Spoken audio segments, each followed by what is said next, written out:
Support comes from Helen Keller International. Last year, nearly 84 million children and families received life-saving care from generous supporters, but the need remains urgent.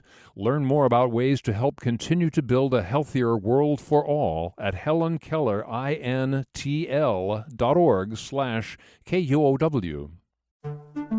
The Wired Newsroom is known for award-winning reporting on how technology shapes our world. On Wired's Uncanny Valley, we take that curiosity even further. Each week, journalists from Wired break down the biggest stories in tech while speaking directly with the people building, challenging, and reshaping the future. Is the AI boom sustainable? How do you protect your privacy in an age of constant surveillance? Uncanny Valley tackles the questions driving today's tech debates and lighting up your group chats. Listen to new episodes every Thursday, wherever you get your podcasts. For the last year and a half, tariffs have been as hard to predict as the weather in Seattle. And that's created a volatile climate for businesses. Hiking tariffs on just about every U.S. trading partner bewildered American and foreign businesses alike. Walmart warns it will be raising prices as a result of President Trump's tariffs. The Supreme Court of the United States has just ruled that President Trump's sweeping emergency tariffs are illegal. And now there's a storm front looming between companies and their customers over who gets to pocket tariff refunds. Nike is facing a new class action lawsuit related to President Trump's tariffs. The lawsuit is asking the judge to make Nike commit to passing any potential refund money back to consumers.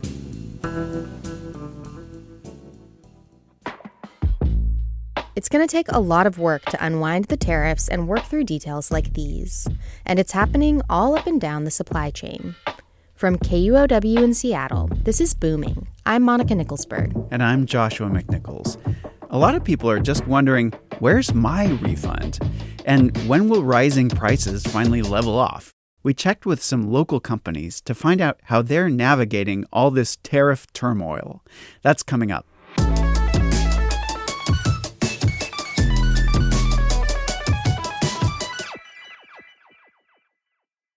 Oh my God, this is awful. I'm not even joking. Who made that? Us. It's beautiful. You made it? Give me my money back. No, Huh? you can't. I want my dollar back. Get out of here. Just get out of here. Fine, I'll get out. Bye. It's terrible. So, Joshua, I have to admit that I find this whole tariff refund situation confusing. I've seen my Costco bill go up, and then I'll see a headline about the courts ordering the Trump administration to refund the tariffs that Costco paid. But does that mean I'm going to get a refund? Honestly, I'm just wondering at this point when prices are going to start to come down. I mean, I think everybody is. Yeah, totally. Now, I know from reporting on Costco that it's not easy to get them on the phone. But you've been talking to other local businesses about this, about how the repeal of some of Trump's tariffs and the impending refunds might affect them. So what did you learn? It was interesting. I got very different answers from each of the companies I spoke with. I'll start by telling you about KUOW. They're a local outdoor clothing company in Seattle, and you probably remember I talked to them early last year, right as tariffs were about to take effect. Yeah, I remember that they were worried because, like most American retailers, they make a lot of their clothes overseas. Yeah, and the founder's name is Barry Barr, and his fear at that time was that new tariffs would force him to raise prices, he'd lose customers, and then he'd have to lay people off. Okay, and what actually happened? It all came true. Oh, no. Yeah. Business is down 15%. He's $500,000 in the hole, and he's laid off dozens of people. Yikes. It's a substantial part of his workforce. 2 in the front office, 8 in his retail stores, 20 in his warehouse. We have a sew shop out in West Seattle, and they were 25 people. Now they're down to 12. So the tariffs have really affected us, and it's terrible because some of the staff has worked here 20 years. You know, to see that part of a family that's put so much work in has been horrible. It sounds like it's been really hard for them. But now that some of the tariffs have been undone, does that mean that the refunds can help him hire some of those people back and maybe get back on course? Well, if he gets the refunds he's hoping for, that would bring him back into the black for last year. But being in the black doesn't mean that KUOW is the company it used to be. It's much smaller today. It's staff for sure, but also the number of orders. And it's going to take more than refunds to build that back. Yeah, I mean, there's a difference between getting out of the red and actually thriving as a business. That's going to take time, I imagine. Yeah, and it's tricky because even if he qualifies for a refund, sometimes it can be hard to get the money back. There's this form online that businesses can fill out to request a refund. But sometimes, unwinding the tariffs is complicated. It's like trying to put a cracked egg back together. I wish that was an ability I had because I make breakfast with toddlers a lot, but it's hard to do. Do they knock eggs on the floor or something? Oh, there's all manner of eggs being broken. So what makes refunding tariffs so difficult? It's just really complicated. And I learned the ways in which it's complicated from another local business owner, Allison Budvarson. She's with a company in Renton called Out of the Box Manufacturing. And they import a lot of circuit boards because they make rapid prototypes of electronic goods. Like when a company has an idea and they want to quickly put together a working prototype. For example, Allison's company helped an airline develop an in-flight entertainment system. And they also helped develop a closing mechanism for a door on a naval submarine. Very niche. Yes, very niche indeed. Her company paid tariffs on the materials they imported, but they didn't pay the U.S. government. They paid them to their shipping companies like FedEx or UPS, because technically those companies are the importer of record. Importer of record. Okay. Yes.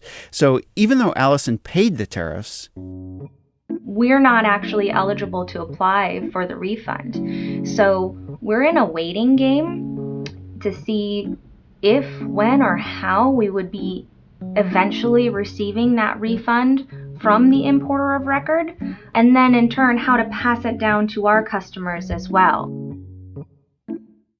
So it sounds like she's just kind of left holding the bag. Her customers are waiting on her, she's waiting on the shipping companies, and they all depend on the Trump administration. It seems like a lot could go wrong with that many steps on the journey. Yeah, and not only that, but she doesn't even know how much money she's owed, because on the invoices from her suppliers, there's a line item that just says tariff surcharge. But that surcharge is like the sum cost of all tariffs, some of which have been overturned and some of which haven't. So Allison can't tell how big any potential refund will be. So right now I'm sending reminders and follow-up requests about every 2 weeks. Is there any new news on this? Is there any new news on this? Sounds messy. Yeah, definitely messy. It's really uncomfortable because I'm already receiving requests from my customers asking me to tell them when they're going to be getting their refunds. And I can't give them a good answer. Yeah, I mean, everyone's wondering the same thing. Where's my refund? I know some customers who bought Nikes just filed a class action lawsuit about that. Yeah, totally. Okay, so figuring out how to pay these tariffs back is difficult. We've heard from a couple of companies that are really struggling with this. Is that the case across the board? No, it's actually not. Like, a few businesses are now getting a lot more orders because of tariffs. Like, one person even told me his company is thriving because of tariffs. His name is Britt LaChance, and he's the owner of Premier Manufacturing just outside of Spokane. They're a metal fabricator. And one of their hottest selling products right now is server racks for data centers. Well, no surprise they're doing well. Yeah, I mean, data centers are huge right now, but Britt says that before tariffs, big tech companies would often order their server racks from China because they were cheaper. But now that's changed. So now you implement a tariff on that rack and you can't procure that and land it here in the U.S. for less than $280. Well, if the U.S. manufacturer was at $210 all along, we saw that uptick come back to the U.S. just because it became competitive for the U.S. to actually build that here. So just to be clear, is he saying the tariffs on Chinese server racks helped his American-made server racks become more cost competitive? Yes, that's exactly what he's saying. Even though his supply costs have gone up, he's selling more goods and coming out ahead. Can you quantify this change at all? Like, for example, have you seen like a doubling of demand or anything like that? Yes, absolutely. Yeah. I mean, you nailed it on the head, right? Like our overall demand and production has gone up full 2x. He's grown from around 100 employees to 140, and he wants to open a second plant, but that doesn't mean he's not worried. I mean, steel and aluminum tariffs haven't been struck down by the courts, but he's still holding back on that second plant out of concern that the tariffs could be taken away and his customers might start ordering overseas again. So interesting. Okay, so you've got these three companies with three very different stories. But what about from a consumer standpoint? Now that some of the tariffs are repealed, will we see prices come down? Well, the short answer is, we don't know. The tea leaves are very confusing. There's just too many variables. Not to mention the war that's going on that's driving fuel prices up. Yeah, I mean, that seems like it's just thrown a curveball in every economic story right now. Yeah, for sure. And, the uncertainty could just continue because the president has been promising new tariffs since his Liberation Day tariffs were struck down in February. But all this confusion is actually the core of the problem. Dave Reich does economic forecasting for Washington State, and his job has become especially difficult lately. He told me about something called the Economic Uncertainty Policy Index. Let me get my economist speak decoder out. I'm guessing that means something like a way to measure how unpredictable the economy is? Yes, exactly. Okay. The levels for 2025 were pretty much equal to what they were during COVID. And it's this kind of natural reaction that when you face an uncertain world, a natural response is just to pull back and just say, I'm not going to do anything until I see how things work out. And that's really bad for an economy. I mean, think about that. The anxiety businesses felt last year matched what they felt during a global pandemic. Wow. And you can hear that uncertainty in the voices of the people I talk to, like Barry at KUOW, whose sewing shop got cut in half, and Allison sending the same email every 2 weeks trying to figure out what she's owed. And even Britt, the metals fabricator, who's doing well, but he's worried that it could all go the other way tomorrow or after the next election. Yeah, I mean, it's something you see among businesses and also just individuals. Even if you've got a good job, even if things are going okay, everyone's feeling a little paralyzed right now because they don't want to make any big moves in case the other shoe drops. Yes. So in terms of the tariff refunds, is there anything we can predict about what's going to happen next? Well, I hate ending with a wait and see, but that's kind of the situation we're in. We'll wait and see how companies distribute their refunds, and we'll wait to see if there are new tariffs, and we wait to see if the world becomes stable and predictable again, and if it does, maybe we'll see some economic relief. Well, I wish you had some more concrete answers for us, but I still always appreciate the reporting. Yeah. That's it for Booming. Thanks so much for listening. And our team is always wondering how AI is changing the way people work. So if you have built something that has made you work more or work less or really changed something about your job beyond kind of like super Google, we'd love to hear about it. You can send us an email at booming@kuow.org or leave us a voicemail at 206-221-7158, and you might be featured on a future episode. Yeah, that's right. And thanks if you've donated to the show. We couldn't do it without you. So if you want to donate, go to kuow.org/booming. And thanks.